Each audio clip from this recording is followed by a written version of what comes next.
Hello नमस्कार दोस्तों, मैं नितिन वालिया। देखो, अभी ये हमारी वीडियोस चल रही हैं। डेली हम लोग अपने चैनल पर नई सीटेट की वीडियो ला रहे हैं और ये सीटेट एग्ज़ाम के लिए बहुत ही ज़्यादा हेल्पफुल वीडियोस हैं सारी की सारी। तो आप हमारी प्लेलिस्ट में जाकर इसको चेक कर सकते हैं। और आज की जो हमारी क्लास होगी वो टॉप 15 क्वेश्चंस को हम लोग डिस्कस करेंगे, जो साइंस के इंपॉर्टेंट क्वेश्चन हैं, जो हमारे सी टेट जूनियर पेपर के लिए बहुत ही ज़्यादा हेल्पफुल है।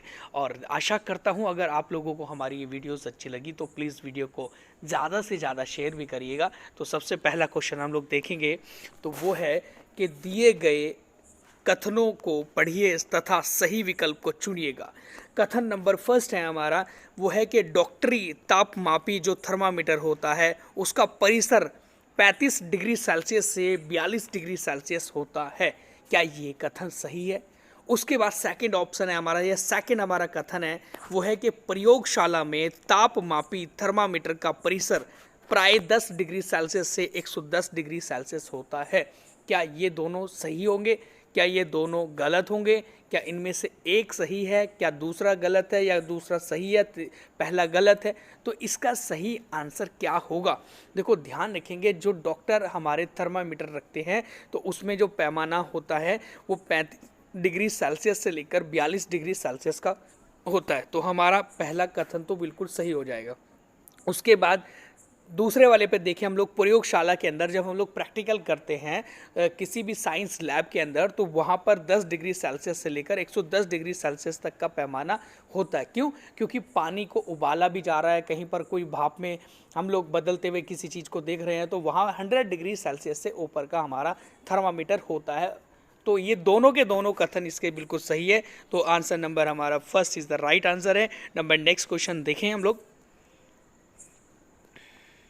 सल्फर जिसे गंधक भी कहते हैं, फिर ये एल्यूमिनियम है हमारा और लोहा है, कि गलनांक डिग्री सेल्सियस में दिए गए हैं क्रम से 113 degree Celsius, 666 degree Celsius, 1535 degree Celsius. निम्नलिखित में से कौन सा एक सही है? कौन सा इनमें से एक राइट होगा? तो ऑप्शन नंबर फर्स्ट हम लोग देखेंगे ज़रा, कि जो सल्फर होता है ना, केवल सल्फर जो है वो 200 डिग्री सेल्सियस तापमान पर ठोस है। तो ये क्या ठोस होता है भाई 200 डिग्री सेल्सियस पर सल्फर, है ना? आगे हम लोग देखेंगे। ऑप्शन नंबर सेकंड है हमारा, कि हमारा जो लोहा Fe जो होता है और सल्फर होता है और एल्यूमिनियम, तीनों के तीनों 200 डिग्री सेल्सियस तापमान पर ठोस होते हैं। क्या ये सही है? ऑप्शन नंबर थर्ड है हमारा, केवल Fe मतलब लोहा 200 डिग्री सेल्सियस पर ठोस होता है इन तीनों में से। तो क्या ये सही है? उसके अलावा हमारा चौथा ऑप्शन है कि एल्यूमिनियम और Fe 200 डिग्री सेल्सियस तापमान पर ठोस होते हैं। जी बिल्कुल सही आंसर चला जाएगा ऑप्शन नंबर 4। क्यों? क्योंकि 200 डिग्री सेल्सियस से ऊपर जाकर ना, लगभग 550 या 600 डिग्री सेल्सियस के आसपास जाकर जो लोहा होता है वो गलना शुरू करता है। तो ये जो गलनांक है, गलनांक का मतलब होता है मेल्ट पॉइंट। ठीक है। तो यहाँ हम लोग देखेंगे ज़रा, तो एल्यूमिनियम कहा गया है और Fe हमारा जो लोहा कहा गया है कि 200 डिग्री सेल्सियस पर क्या वो ठोस होते हैं? जी हाँ, बिल्कुल ठोस होते हैं। लेकिन 200 डिग्री सेल्सियस से नीचे ही क्या हो जाता है? सल्फर मेल्ट हो जाता है, पिघल जाता है। तो इसीलिए सल्फर तो हमारा ठोस नहीं होगा 200 डिग्री सेल्सियस पर। तो ये एल्यूमिनियम और Fe 200 डिग्री सेल्सियस पर जो होंगे वो ठोस अवस्था में होते हैं। तो राइट आंसर हो जाएगा। नंबर नेक्स्ट क्वेश्चन देखें। ऊर्जा संरक्षण के विषय में पढ़ाने के लिए निम्नलिखित में से कौन सी युक्ति शिक्षक के लिए सबसे उचित होगी? देखो, ऊर्जा का संरक्षण मतलब एनर्जी को कंजर्वेशन एक टॉपिक है हमारा, उसको पढ़ाने के लिए कौन सी युक्ति सबसे ज़्यादा उपयुक्त होगी? ऑप्शन जैसे हम लोग पहला नंबर देखेंगे ज़रा, ए ऑप्शन है कि शिक्षार्थियों को ऊर्जा संरक्षण पर नारे लिखने के लिए कहना। नारे लिखे जाएंगे तो नारे बोलते हैं हम लोग, नारे लगाते, या फिर हम लोग कोई पोस्टर पर नारे लगा देते हैं और उसको लोग आते जाते देखते हैं तो बहुत ज़्यादा प्रभाव पड़ता है। वो सही है बिल्कुल। उसके बाद है कि ऑप्शन नंबर सेकंड हमारा, तो ऊर्जा संरक्षण के लिए कम से कम 5 तरीके लिखना। देखो, खाली 5 तरीके लिखने से क्या हो जाएगा? कुछ इतना बड़ा एक तीर थोड़ा मारा जाएगा ना। तो यहाँ पर ये वाला तो चीज़ें बिल्कुल गलत हो जाएगी। Option number second. C option हम लोग देखें कि ऊर्जा संरक्षण जो है हमारा, मतलब ऊर्जा संरक्षण प्रदर्शित करने के लिए नमूना और परियोजना करना। देखो नमूना इकट्ठा करना या फिर परियोजना बनाना, उसके ऊपर प्रोजेक्ट बनाना, तब भी सही रहेगा। ऑप्शन नंबर डी है हमारा कि शिक्षार्थियों को अपने जीवन में विभिन्न तरीकों से ऊर्जा का संरक्षण के लिए प्रोत्साहित करना, कि हम लोगों को किस तरीके से ऊर्जा को, एनर्जी को स्टोर करके रखना है, कोयले को, पेट्रोल को, डीजल को इत्यादि, ये सारी चीज़ों को। तो यहाँ पर भाई ऑप्शन नंबर ए भी सही चला जाएगा, है ना, उसके अलावा सी भी सही चला जाएगा और डी भी सही चला जाएगा। तो option number 4 is the right answer हो जाएगा हमारा, ए, सी और डी, मतलब A, C and D is the right answer. Number next question देखिए, हमारे सौर परिवार में 2 ऐसे ग्रह हैं जिनकी सूर्य के चारों ओर परिक्रमण काल, मतलब रिवोल्यूशन पीरियड जो है वो हमारी पृथ्वी के परिक्रमण काल की तुलना में छोटा होता है, परंतु उनका घूर्णन काल, रोटेशन जो है वो पृथ्वी के घूर्णन की तुलना में बड़ा होता है। तो इन ग्रहों के नाम क्या है? तो कहने का मतलब ये है कि जो सूर्य के चारों ओर चक्कर लगाते हैं सभी ग्रह, तो एक तो वो अपने एक्सिस पर घूमते हैं, उसे एक्सिस पर घूमने को तो घूर्णन कहते हैं। तो पृथ्वी से तो घूर्णन उनका ज़्यादा टाइम का है, पृथ्वी का 24 घंटे का घूर्णन है, तो उसका मतलब उन ग्रहों का घूर्णन जो होगा वो 24 घंटे से ज़्यादा होगा। इसके अलावा उसने कहा कि परिक्रमण काल जो होता है वो पृथ्वी के तुलना में कम होता है, मतलब इसका क्या है कि परिक्रमा जो सूर्य की लगा रहे हैं वो ग्रह, वो जल्दी लगा लेते हैं पृथ्वी से। और देखो मैं अगर बात करूँ आपसे कि सूर्य है, सूर्य के नज़दीकी ग्रह जो 2 हैं हमारे, तो वो तो जल्दी चक्कर लगा लेगी ना मेरे भाई। देखो यहाँ पे ये भी, इसने भी लगा लिया, इसने भी लगा लिया, लेकिन पृथ्वी तीसरे नंबर पे है, तीसरा नंबर पे तो और ज़्यादा लंबा लगेगा चक्कर। तो ये पहले चक्कर लगा लेते हैं, दोनों के दोनों जो कम समय में परिक्रमण कर लेते हैं। तो वो 2 ग्रह कौन से? एक तो बुध होगा और एक हमारा शुक्र ग्रह होगा, जिसे वीनस कहते हैं हम लोग। तो मरकरी एंड वीनस सही आंसर हो जाएगा, option number 2 is the right answer. Number next question है, हवा ऊष्मा के स्रोत के समीप गर्म हो जाती है तथा ऊपर उठ जाती है। हवा पार्श्वों से आकार उसका स्थान ले लेती है और इसी प्रकार हवा तेल हीटरों में से भी गर्म होती है। यह कौन सी प्रक्रिया है?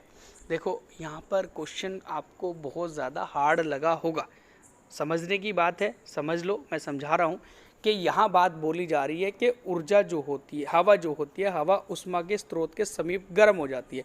मतलब कोई भी ऊर्जा का स्रोत है उसके समीप जाकर हवा होगी, गर्म हो जाएगी। कैसे?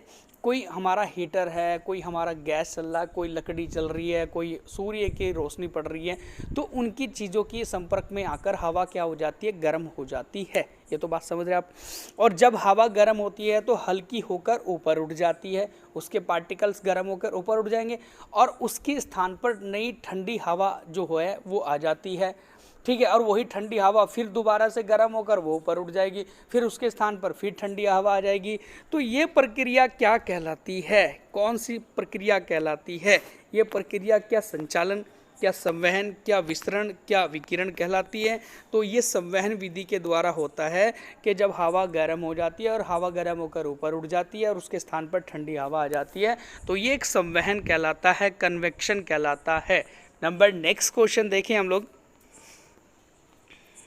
बहुत बढ़िया क्वेश्चन है। बांस के पौधे की पत्तियों में शिरा विन्यास तथा जड़ किस प्रकार के होते हैं?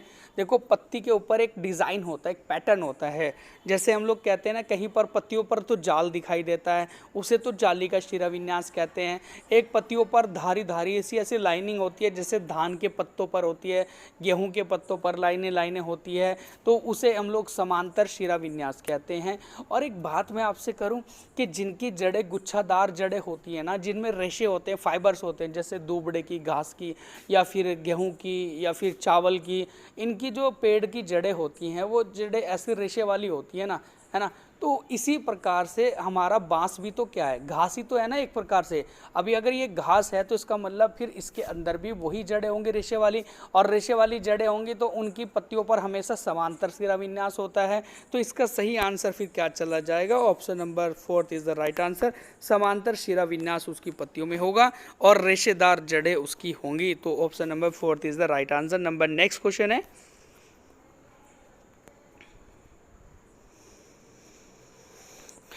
चुंबक के विषय में नीचे दिया गया कौन सा तथ्य सही नहीं है? देखो चुंबक के बारे में कौन सा तथ्य सही नहीं है, ये वाली बात बोली जा रही है। ऑप्शन नंबर फर्स्ट है कि चुंबक के सजातीय ध्रुव एक दूसरे को प्रतिकर्षित करते हैं। मतलब सजातीय ध्रुव क्या होते हैं कि भाई नॉर्थ पोल के पास में लाया जाएगा तो एकदम से चुंबक दूर दूर चली जाएगी, प्रतिकर्षित हो जाएगी। नंबर सेकंड ऑप्शन है कि छड़ चुंबक के सिरों पर चुंबकीय क्षेत्र अधिक प्रबल होता है। जी बहुत बढ़िया बात है। छड़ जो चुंबक होती है, जो छड़ की तरह चुंबक होती है, छड़ चुंबक के सिरों पर, सिरों मतलब उनके जो पॉइंट होते हैं आगे के, चुंबकीय क्षेत्र सबसे प्रबल सबसे स्ट्रॉन्ग होता है। जी बिल्कुल सही आंसर है। उसके बाद हमारा क्या है कि ऑप्शन नंबर थर्ड कि चुंबकीय क्षेत्र की रेखाएं चुंबक के उत्तर ध्रुव से प्रारंभ होकर दक्षिणी ध्रुव के से होकर गुजरती है। ऐसे करके उत्तर ध्रुव से दक्षिण ध्रुव पर ऐसे करके आती है, ऐसे करके यहाँ पे उत्तरी ध्रुव से दक्षिण ध्रुव पर आती है। तो देखो तीनों ऑप्शन बिल्कुल सही है। ऑप्शन नंबर फोर्थ हम लोग देखें कि आकर्षण जो है वो चुंबकत्व का एक निश्चित परीक्षण है। निश्चित नहीं है, क्योंकि वो कभी तो प्रतिकर्षित कर रहा है, कभी आकर्षित कर रहा है, तो निश्चित परीक्षण नहीं है, टेस्ट नहीं है बिल्कुल निश्चित। तो ये बिल्कुल गलत हो जाएगा। यहाँ गलत पूछा गया था कौन सा था, तो ऑप्शन नंबर फोर्थ गलत हो जाएगा। नेक्स्ट क्वेश्चन देखें। निम्नलिखित में से सत्य कथन छांटिएगा। बिल्कुल एग्जैक्ट जो सही कथन है वो छांटिएगा। यहाँ पर दिया गया कि बेकेलाइट और मेलामाइन दोनों ही थर्मासेटिंग प्लास्टिक होते हैं।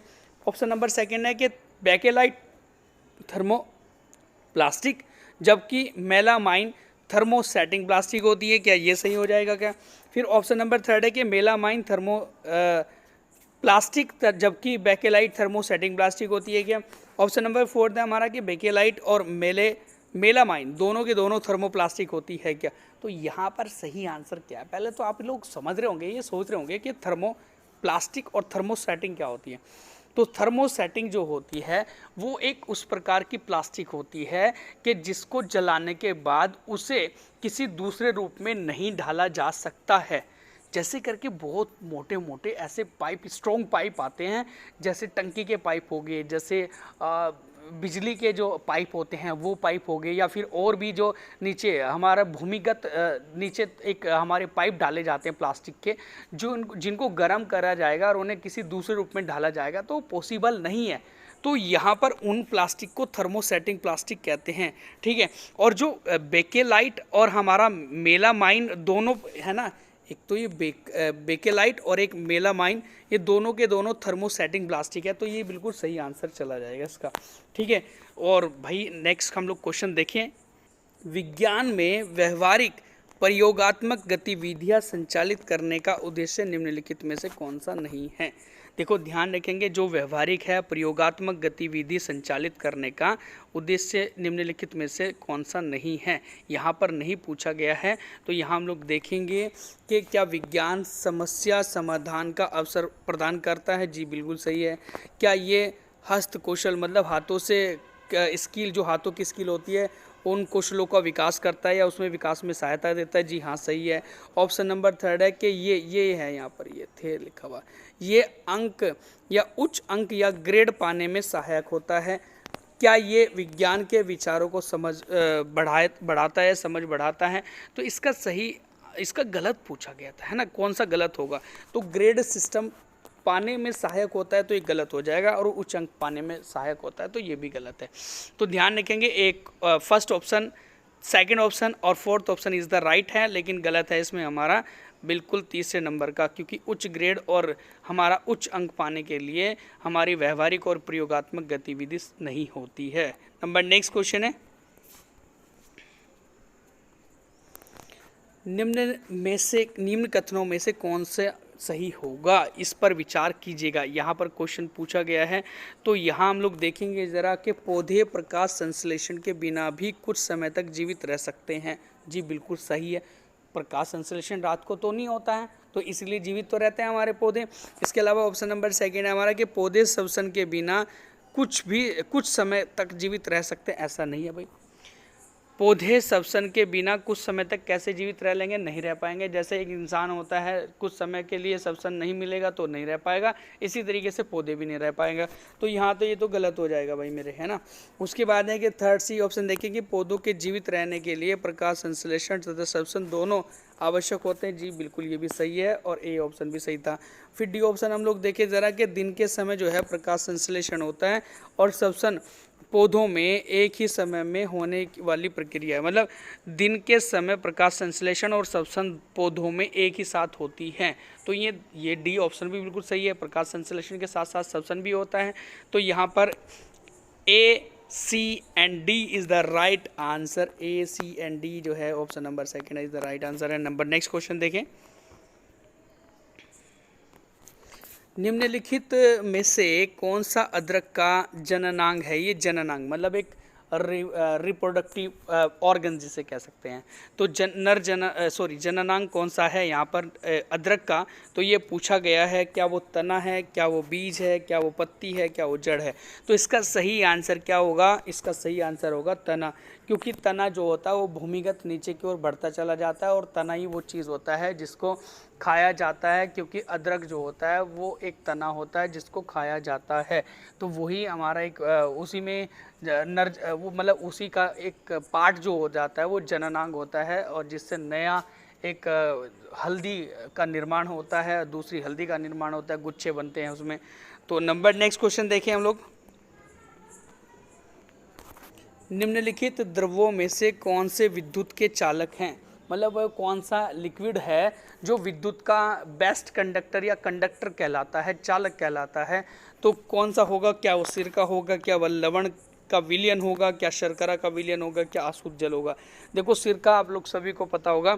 इसके अलावा लवण का विलयन मतलब जो हमारा लवण होता है, जैसे नमक होता है, नमक का विलयन की बात आ रही है, या फिर शर्करा का विलयन की बात आ रही है। शर्करा मतलब मीठे का विलयन की मैं बात करूँ, शक्कर शुक्कर का घोल होता है। उसके ऊपर D option, number next D option जो है हमारा अशुद्ध जल है। अशुद्ध जल का मतलब होता है डिस्टिल वाटर, जिसका पीएच मान 7 होता है। तो इनमें से कौन से के अंदर विद्युत धारा प्रवाहित हो जाएगी? तो सिरके के अंदर भी हो जाएगी भाई, और इसके अलावा शर्करा के विलयन में भी हो जाएगी। तो ए और C is the right answer. First option is the right answer है। नंबर नेक्स्ट क्वेश्चन देखें।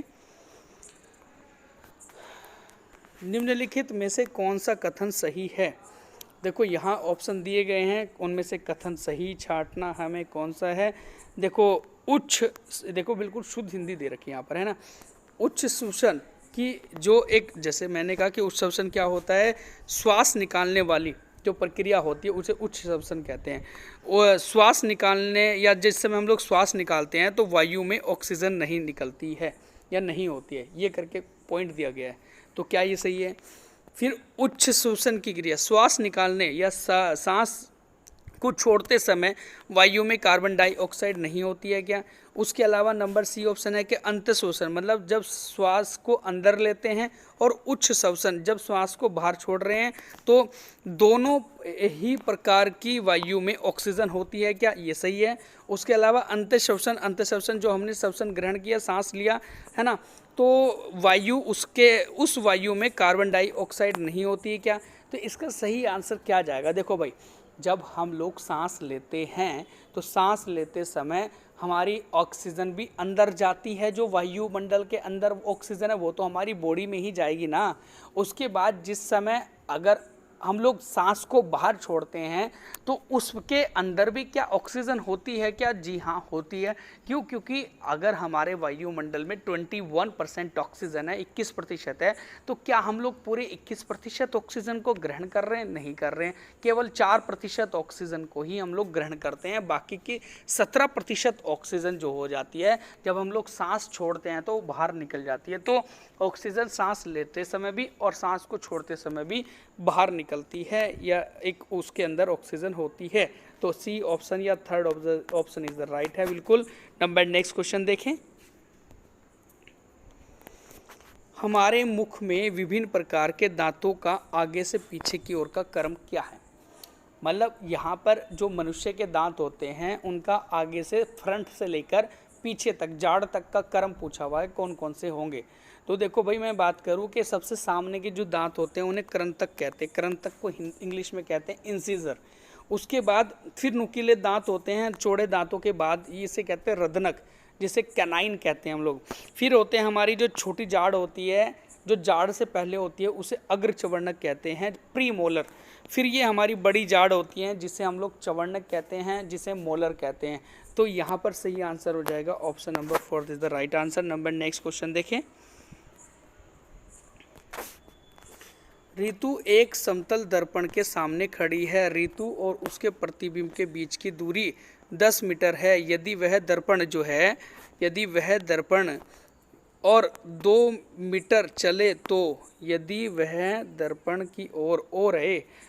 की ओर 2 मीटर चले तो उसके प्रतिबिंब के बीच की दूरी क्या होगी। कहने का मतलब यह है कि ये कोई मिरर है। यहाँ पर क्या खड़ी है, कोई लड़की खड़ी है और उस लड़की का नाम है ऋतु, ठीक है।